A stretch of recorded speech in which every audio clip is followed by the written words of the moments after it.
Now, welcome to another Visions Volume 2 review. This time it is I Am Your Mother.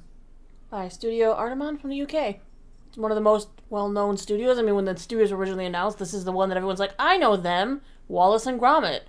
I thought this one was very cute. It had a very relatable theme, family, embarrassment. Those two do go hand in hand, They do. Like I like to do, this one is an easy fit into canon, again. This one is obviously taking place during the Mandoverse era. With Wedge and... With Wedge sounding like possibly running a school. He might be a key figure at the academy. He's invited to, oversee Family Race Day. He could just be kind of... Which is through the school. He might not even be associated with the school. He's kind of a big deal. Like a celebrity, yeah. He may have blown up a Death Star at one point. I don't think he was, really hawking his own merch, but I think somebody told him, hey, don't forget the merch. You gotta tell him about the merch, because he was like, oh, yeah, and stop by my booth and buy my merch. But yeah, this is clearly set after. Yeah, it's... after episode 6. And it's just kind of fun and zany and... It is probably the most just kind of fun and silly one. Yeah. I liked how they did the little hollow with the family bonding when Annie was younger, how she was with her mom, and it's a common theme. It's common in real world how hard it is for parents to let go and see their kids as adults and forge their own path, but it's equally hard for kids to get over their embarrassment of their parents and kind of start to understand their parents as people and maybe see some of the sacrifices that they made for the kids. Yeah. Because we did have Annie's mom talking about her fancy school, and you could tell that she's probably made some sacrifices so Annie could go to that school. Well, I mean, look at their ship. Come on Look at their tug. Their the space porta tug. potty? The porta potty. Yes. Which I thought was cute.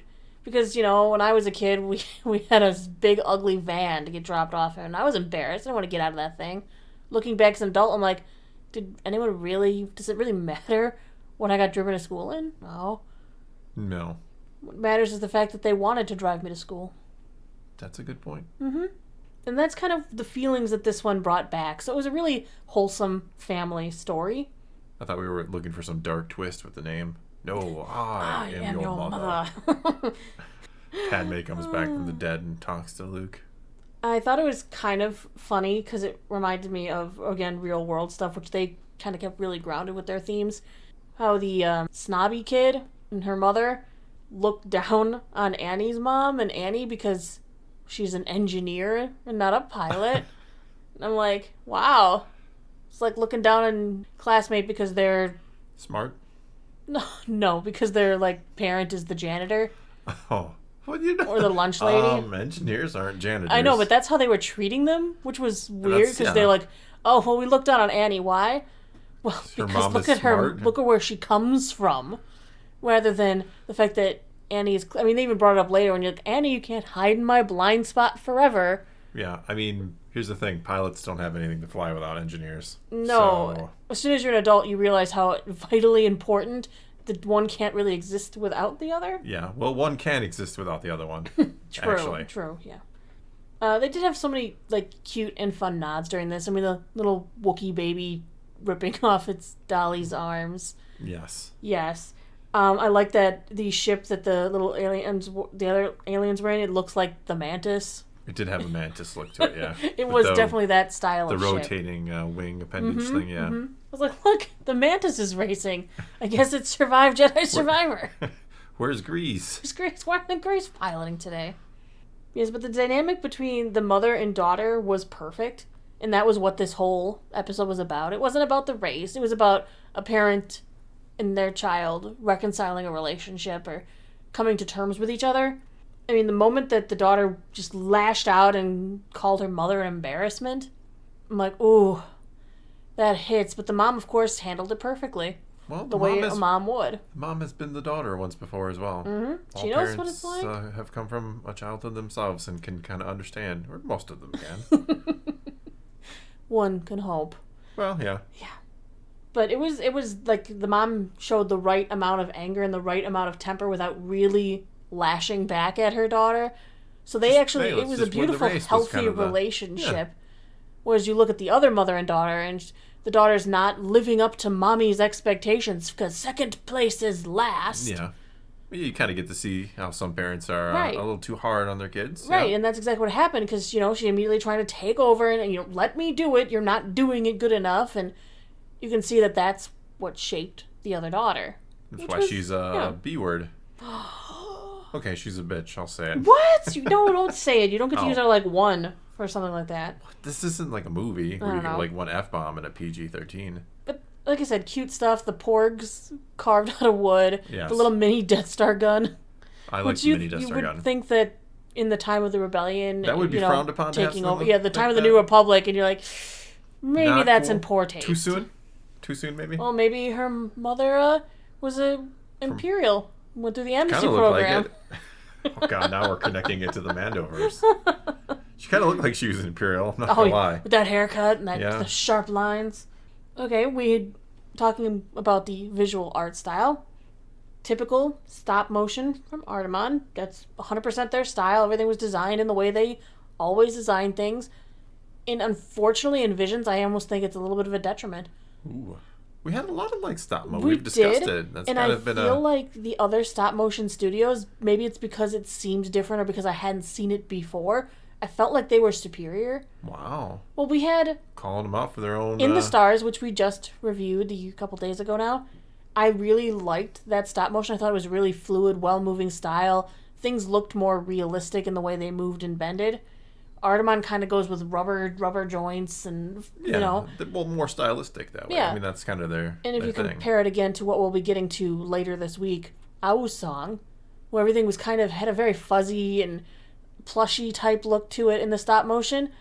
All three of them are different enough, but because I'm more familiar with Artemon's style, it just wasn't as exciting to me. I mean, even things that should look fuzzy or furry, like a Wookiee, didn't look fuzzy and furry because they are very solidly clay-looking models. Careful, you're going to get your own arms ripped out of their sockets. Maybe, because I know a lot of people love Artemon. I'm just saying, comparatively, when you look at all of Vision's episodes, this art style wasn't as appealing to me because the other examples of stop motion that they portrayed, I enjoyed more. I'm not saying they're That's not fair great enough, at what they're doing. Yeah. Just comparatively, maybe they shouldn't have put it right after In the Stars, which I thought was really good with their stop motion. Everything looked really crisp and beautiful. Okay. Plus, they also had that section where they used 2D in there, too, so they showed multiple medians, and I very much liked the styling. Yeah. I mean, this wasn't my favorite episode. No. I understood this was kind of, again, a more straightforward, fun, very cutesy kind of Well, and the simple music family wasn't story. remarkable. I don't remember any It of the was music. just basic kind of music. Because there was only one emotional turn, really, in this, and there was when she called her mom an embarrassment.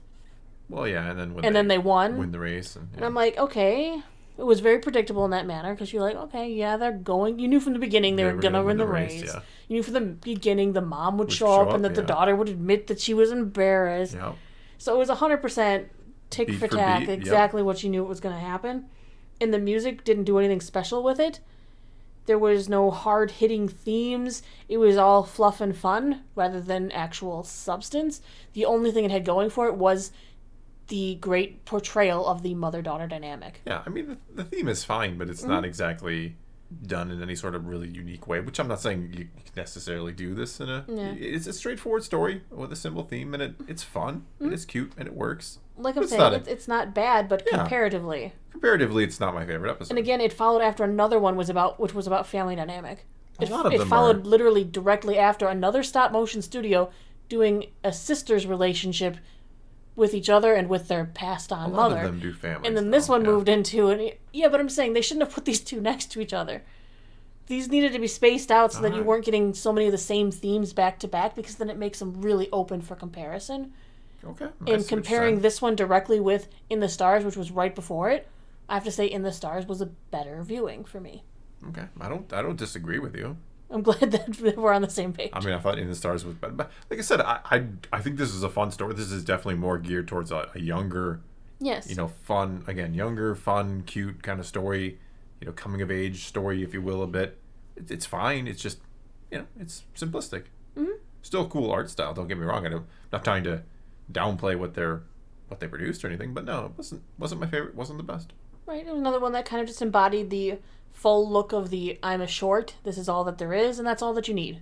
I guess one of my biggest critiques against it would be a very superficial Star Wars.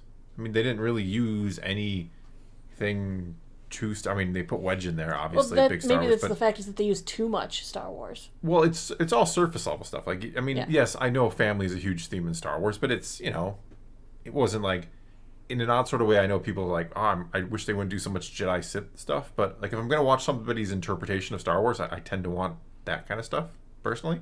So for me, this is kind of a race that has a Star Wars wrap on it, and it was a fun little story about a mother and a daughter. That's about it. All right, well, that is going to be all we got for you this time.